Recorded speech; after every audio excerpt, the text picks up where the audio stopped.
नमस्कार मित्रांनो, welcome back in the world of Ayurveda Marathi. मित्रांनो, पेपर 1 रचना शरीरचे तुम्हाला मोस्ट रिपीटेड क्वेश्चन दिलेले होते. आता पेपर 2 चे मोस्ट रिपीटेड क्वेश्चन आपण पाहणार आहोत. वेळ वाया घालवायचा नाही आपल्याला. आपल्याला डायरेक्टली चालू करायचं आहे कोणते क्वेश्चन रिपीट झालेले आहेत. सर्वात महत्त्वाचं प्रमाण शरीरात आयुर्वेद पाठपासून चालू करूया. प्रमाण शरीरमध्ये काय काय रिपीट झालेलं आहे. अंगुली आणि अंजली प्रमाण त्याचे न्यूमेरिकल्स आपल्याला लक्षात ठेवायचे आहेत एमसीक्यू साठी. ठीक आहे. त्याच्यानंतर कोष्ठ एवम तुम्हाला आशय शरीर या चॅप्टर मध्ये कोष्ठांग आणि आशय प्रकार तुम्हाला मोस्ट ऑफ टाइम रिपीट झालेले पाहायला मिळाले आहेत. त्यानंतर पुढचा चॅप्टर सिरा अँड धमनी शरीर मध्ये याचे प्रकार, निरुक्ती आणि संख्या हे खूप जास्त रिपीट झालेले आहेत. त्यानंतर पुढे स्रोतस शरीर मध्ये त्याचे प्रकार, निरुक्ती आणि संख्या यावरतीच मोस्ट ऑफ टाइम क्वेश्चन विचारला गेलाय. कला आणि त्वचामध्ये व्याख्या आणि त्याचे प्रकार विथ श्लोक माहित असले पाहिजे. इंद्रिय शरीर मध्ये आपल्याला फक्त आणि फक्त एमसीक्यू साठी वाचायचं आहे. त्यानंतर मर्म शरीर व्याख्या अँड प्रकार विथ संख्या. मर्मामध्ये आपल्याला मर्माची व्याख्या माहित असायला पाहिजे, मर्माचे पूर्ण क्लासिफिकेशन आपल्याला माहित असायला पाहिजे आणि संख्या प्रत्येक मर्माच्या टाइप्स नुसार आपल्याला माहित असायला पाहिजे. रिपीट झालेले आहे. त्रिमर्म question most of time previous year question मध्ये रिपीट झालेला आहे. एलएक्यू साठी सुद्धा कोणते आहेत त्रिमर्म व्यवस्थित वाचून ठेवा, त्याची डिटेल इन्फॉर्मेशन वाचून ठेवा. ऊर्ध्व शाखागत मर्म सुद्धा खूप जास्त रिपीट झालेले आहेत. सद्य प्राणहर मर्म जो आहे तो सुद्धा खूप वेळा रिपीट झालेला आहे. त्याच्यानंतर रेस्पिरेटरी सिस्टम मध्ये काय रिपीट झालंय सर? पेपर 2 मध्ये ट्रकिया, लंग्स, लॅरिंग्स, प्ल्युरा आणि डायफ्राम हे क्वेश्चन ऑलमोस्ट खूप वेळा रिपीट झालेले आहेत. त्याच्यानंतर डायजेस्टिव्ह सिस्टम मध्ये कोणकोणते रिपीट झाले तर पेरिकार्डियम जो आहे पेरिटोनियम जो आहे खूप वेळा रिपीट झालेला आहे. लिव्हर, स्प्लीन आणि पॅन्क्रियास हे ऑर्गन डायजेस्टिव्ह सिस्टीम मध्ये खूप वेळा मागच्या क्वेश्चन पेपर्स मध्ये रिपीट होताना आपल्याला पाहायला मिळाले. कार्डिओव्हास्क्युलर सिस्टम, हार्ट आणि अब्डोमिनल आयोटा. हार्ट मध्ये राईट एट्रिया खूप वेळा रिपीट झालेला आहे. पूर्ण हार्टच इम्पॉर्टंट आहे. अब्डोमिनल आयोटा सुद्धा त्यामध्ये इम्पॉर्टंट आहे. मॅमने युट्यूब वरती अब्डोमिनल आयोटा शिकवलेला आहे, तुम्ही जाऊन पाहू शकता आपल्या प्रिव्हियस व्हिडिओज मध्ये एमपीएससी की सिरीज. युरिनरी सिस्टम मध्ये किडनी खूप जास्त इम्पॉर्टंट आहे, किडनी व्यवस्थित करून ठेवायची आहे. युरिनरी ब्लॅडर सुद्धा विचारलं जातं. लिगामेंट्स त्याच्या विचारले जातात. युरेटर आहे, युरेत्रा आहे जे की रिपीट झालेले आहे. रिप्रोडक्टिव्ह सिस्टम मध्ये स्क्रोटम, फॅलोपियन ट्यूब, युटेरस आणि प्रोस्टेट ग्लँड खूप जास्त रिपीट झालेले आपल्याला पाहायला मिळतात. त्यानंतर सेन्सरी ऑर्गन मध्ये आय, नोज, त्याच प्रकारे आपल्याला इयर आणि टंग खूप वेळा. सगळ्यात जास्त रिपीट विचाराल तर आय सर्वात जास्त रिपीट झालेला आहे. नोजचे तुम्हाला वॉल्स व्यवस्थित करायचे आहेत. ठीक आहे. इयर मध्ये सुद्धा तुम्हाला वॉल्स व्यवस्थित करायचे. त्यानंतर टंग. ठीक आहे. हा होता पूर्ण पेपर 2. खूपच कमी वेळामध्ये आपण पूर्ण पेपर 2 संपून टाकलेला आहे ॲनाटॉमीचा. महत्वाचं म्हणजे खूप मुलांना असा प्रश्न येतोय की आता आपण जो टाइम टेबल दिलेला होता तो फॉलो करण्यामध्ये थोडीशी अडचण होत आहे. ॲनाटॉमीचा ऑस्टिओलॉजी करायला 6 तास लागले सर, तुम्ही 3 तासामध्ये करायला लागलं होतं. ठीक आहे. थोडाफार टाइम इकडे तिकडे होतो, परंतु जेव्हा आपलं एक टार्गेट फिक्स असतं, कमीत कमी तुमचं 6 तासामध्ये तरी संपलं ना. जर तुम्ही टार्गेटच फिक्स केलेलं नसलं तर तुमचं ते 6 तासामध्येही संपलेलं नसतं. त्यामुळे तुम्ही जर टार्गेट फिक्स केलंय आणि त्याच्या मागे पुढे जर एखादा तास होत असला तर लगेच नर्वस होऊ नका, कारण आपलं ते टार्गेट इव्हेंच्युअली कंप्लीट होत आहे आणि आपल्याला नंतर रिव्हिजनसाठी वेळ भेटणार आहे. हे सर्व जेव्हा तुम्ही आता शांतपणे करताय, पेपरच्या 1 दिवस आधी जेव्हा तुम्ही वाचाल तेव्हा तुम्हाला खूप जास्त सोपं वाटणार आहे आणि तेव्हा जी तुमची आकलन शक्ती आहे खूप जास्त लवकर गोष्टी लक्षात बसायला लागतात. फक्त त्या पहिले एकदा किंवा दोनदा तुम्ही वाचलेले असायला पाहिजे.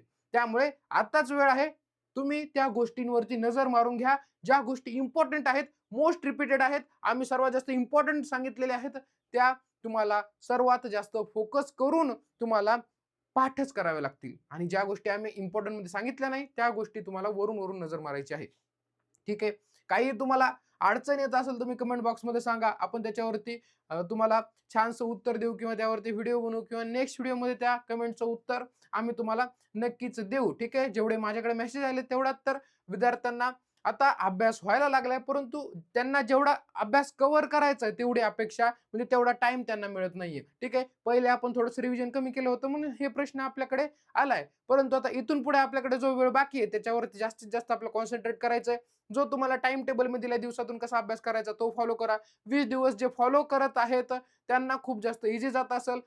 पूर्ण आता 20 दिवसाचा दिलाय म्हणजे तुम्हाला त्या हिशोबानेच होत असं नाही. आयडियली काय पॉसिबल नसतं. थोडंफार इकडे-तिकडे होतं. परंतु आपलं होतंय ना ते महत्वाचं आहे. ठीक आहे. एखादा चॅप्टर राहतोय, इकडे होतं, तिकडे होतंय, पुढच्या वेळेमध्ये कव्हर करा. परंतु तो होतोय तेवढं महत्वाचं. न होण्यापेक्षा होणं हे कधीही महत्वाचं आहे. पेपरपर्यंत तुमचं ऑलमोस्ट कव्हर होईल. पेपरच्या 1 दिवस आधी जेव्हा तुम्ही शॉर्ट नोट्स वगैरे वाचाल, एकदम तुमचं क्लिअर होऊन जाईल. आता सध्या रिझल्टचा विचार करूच नका, की काय होईल, पेपर कसा येईल. ज्या गोष्टी आपल्या हातामध्ये नाहीयेत, त्याचा विचार करून काहीच फायदा नाहीये. आपल्याला जर एखाद्याकडे क्वेश्चन आहे ना मित्रांनो, त्या क्वेश्चनच्या सोल्युशनकडे तुम्ही जायला बघा. त्या क्वेश्चनवरती जास्त विचार करू नका, की पेपर असा आला, पेपर ऑड आला तर मी काय करू? मी फक्त इम्पोर्टंट क्वेश्चन केले. जर वेगळाच प्रश्न पेपरमध्ये दिसला तर काय करू? हे प्रश्न तुम्ही स्वतःला विचारल्याने काही फायदा होणार नाही. तर या प्रश्नांच्या उत्तराकडे जा, की पेपर अवघड येणार आहे, तर मी काय करू? पेपर अवघड आला तर मी काय करू शकतो? याचे सोल्युशन काय? आता जो वेळ आहे, तो वेळेमध्ये आपल्याला अभ्यास करायचा आहे. तेवढा जर वेळ तुम्ही व्यवस्थित युटिलाइज केला, तर तुम्हाला सर्व क्वेशनची उत्तरं मिळून जातील. आपल्याला निगेटिव्हिटी आता लांब ठेवायची आहे आणि फक्त पॉझिटिव्ह राहून आपल्याला वेल स्ट्रॅटेजीने जे की आपण दिलेले आहेत सगळ्यांच्या, त्याने आपल्याला फक्त अभ्यास करत राहायचंय. बाकी गोष्टी ज्या होतील त्या होतील. आपण जास्त लोड घ्यायचा नाहीये, की काय होईल? माझा एखादा विषय राहिला तर काय होईल? 2 विषय राहिले तर काय होईल?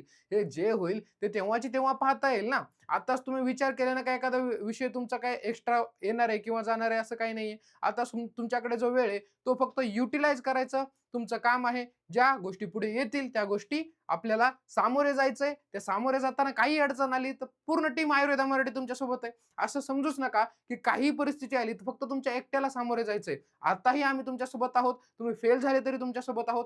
पास झाले तरी तुमच्या सेकंड इयरला आम्ही तुमच्यासोबत आहोत. त्याच्यामुळे असं स्वतःला एकटं-एकटं फील करून घेऊ नका, की माझं काय होईल? मी फक्त एकटा अभ्यास करतोय किंवा एकटा अभ्यास करते आणि मला जर काही वाईट परिस्थिती आली तर मी काय करू?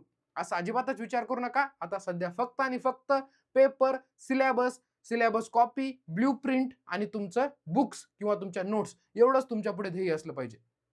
बाकी कुठेही तुमचं डिस्ट्रॅक्शन नको. आता बाकी सर्व गोष्टी बाजूला सारायच्यात. आता फक्त आणि फक्त सिलेबस, सिलेबस, सिलेबस. बाकी काही गोष्टींना आता प्राधान्य द्यायचं नाहीये. कॉलेजच्या काही ॲक्टिव्हिटीज असतील, काय असेल, जेवढे होईल तेवढं अव्हॉइड करा आणि फक्त सेल्फ स्टडीसाठी द्या.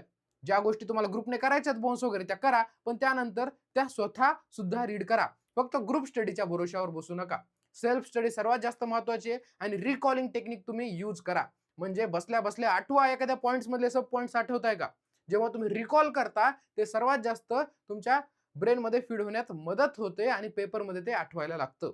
आणि सर्वात महत्त्वाचं म्हणजे लोकांना भीती वाटते आता, की मी जे वाचतोय, मी जे वाचते ते मला पेपरमध्ये आठवेल का? ही सर्वात मोठी भीती तुम्हाला एनाटॉमीच्या बाबतीत तरी सध्या वाटत असेल. नॉर्मल आहे. सर्वांना वाटते, तुम्हालाही वाटते कारण तुम्ही वाचलंय. ज्यांनी वाचलंच नाही त्याला ती आठवण्याची भीती कसं काय वाटणार? त्यामुळे तुम्ही वाचलंय, त्यामुळेच तुम्हाला ती भीती वाटते. ते एक पॉझिटिव्ह पॉइंट आहे. आणि जेव्हा आपण पेपरमध्ये एखादा क्वेशन लिहायला घेतो, आता तुम्हाला वाटत असेल एवढा सर्व सिलेबस आहे, कॉम्प्लेक्स झालंय सर्व, कधीही काही रीड करतोय, पेपरमध्ये आठवेल का? तुम्ही जेव्हा एखादा क्वेशन लिहिता आणि त्याची हेडिंग टाकून लिहायला चालू केलं, तुमचा ब्रेन ऑटोमॅटिक रिकॉल करायला लागतो आणि स्टेप बाय स्टेप तुम्हाला पूर्ण द्यायला लागतो. त्या टॉपिक विषयी. फक्त तुम्ही ते चालू करायला उशीर आहे. तुम्ही चालू केलं तर ऑटोमॅटिक पुढचं सगळं काही आठवायला लागतं. दुसरा क्वेशन लिहिला की ऑटोमॅटिक सगळं काही आठवायला लागतं. एकदाच पूर्ण क्वेशन पेपर पाहिल्यावर तुम्हाला वाटू शकतं की अरे याच्यामधलं काहीच आठवत नाही. परंतु तुम्हाला वन बाय वन जेव्हा तुम्ही सॉल्व्ह करायला जाल, तुम्ही वाचलेलं सर्व काही तुम्हाला आठवायला लागतं. तुमची मेहनत पूर्णपणे कामाला येते. हे शब्द माझे तुम्ही लक्षात ठेवा. त्यामुळे आता वाचताना प्रत्येक प्रश्न, प्रत्येक टॉपिक असाच वाचायचा जो की आपल्याला पेपरमध्ये दिसला आहे असं समजूनच वाचायचा. पहिलं परिभाषा आले, परिभाषा सर्व रीड करताना असं करायचं, की हा परिभाषा पेपरला आलीच आहे असंच समजून आपण वाचणार किंवा हा बोन पेपरला आलाच आहे हे समजून आपण वाचणार. म्हणजे आपली कॉन्सन्ट्रेशन त्याच्याकडे जास्त वाढेल. याही पलीकडे तुम्हाला काहीही डाऊट असेल, काही ज्याचा त्रास वाटत असेल किंवा डिफिकल्ट वाटत असेल, तुम्ही कमेंट बॉक्समध्ये सांगा. मी नेक्स्ट व्हिडिओमध्ये त्याचं तुम्हाला सॉल्व्ह करून देईल किंवा एखादं लाईव्ह सेशन सुद्धा आपण घेऊया. लाईव्ह सेशन का मी घेत नाहीये सध्या? कारण तुम्ही सर्व बिझी आहात आणि मला बाकीच्यांसारखा तुमचा टाइम वेस्ट करायचा नाहीये. मी प्रत्येक व्हिडिओमध्ये सुद्धा टाइम वेस्ट करत नाही. परंतु तुमची एनर्जी लो झालेली मला वाटली आणि एनर्जी बूस्ट करण्यासाठी मी थोडासा हा व्हिडिओ एक्सटेंड केलेला आहे. सध्या तुमचा वेळ खूप जास्त महत्त्वाचा आहे आणि वेळ खूप जास्त जपून वापरा. ठीक आहे? आणि बाहेरचं कमी खा कारण आजारी पडण्याची शक्यता असू शकते. या काळामध्ये आजारी पडाल तर तुमचे मार्क खूप जास्त कमी होण्याची शक्यता आहे. त्याच्यामुळे बाहेरचं कमी खा. बाहेरचं म्हणजे तुमची मेसचं असेल ते खा. बाहेरचं म्हणजे ऑइली नाही खायचं, चायनीज नाही खायचं. याच्यावरती थोडंसं फोकस करा आणि मार्क्स आपोआपच चांगले येणार आहेत, याची काळजी काही करू नका. सुरुवातीपासून तुम्ही आयुर्वेदा मराठी जर गाईडमध्ये असाल, तर तुम्ही काही काळजी करू नका. तुम्ही एकदम प्रॉपर ट्रॅकवर आहात आणि ज्यांनी आता आयुर्वेदा मराठीला सापडले, त्यांनी मागचे सगळे व्हिडिओज पाहून घ्यायचे आहेत. IMPSC सीरीज पूर्ण करून घ्यायची, ब्लूप्रिंट पूर्ण करून घ्यायचे. तुम्ही प्रॉपर ट्रॅकवर अभ्यास कराल, तेव्हाच तुम्हाला पेपर ओळखीचा वाटेल. तुम्ही जर ट्रॅक सोडून अभ्यास करताय, तर पेपर तुम्हाला ऑड वाटेल. काहीतरी महाशय असे सापडतातच पेपर झाले. अरे, ऑड क्वेश्चन आले. अरे, ते सिलेबस मधलेच आहेत. तुला माहीतच नव्हतं हा सिलेबस आहे म्हणून. तू फक्त कोणाच तरी IMP घेऊन तो वाचत होता आणि तुला बाकीचं काही माहीतच नव्हतं. त्याच्यामुळे तुला तो अवघड गेला. परंतु तुम्ही जर ब्लूप्रिंट आणि सिलेबस कॉपीला घेऊन अभ्यास करताय, तर कोणत्याही महाशयाच्या IMP क्वेश्चनची तुम्हाला गरज पडणार नाहीये. तुम्हाला फक्त आणि फक्त स्वतः अभ्यास केलेला पेपरमध्ये लिहून यायचं. एवढंच कष्ट करायचं. ठीक आहे. Thank you very much. All the best मित्रांनो. सर्वजण पास होणारच आहेत. काही काळजी करू नका. थँक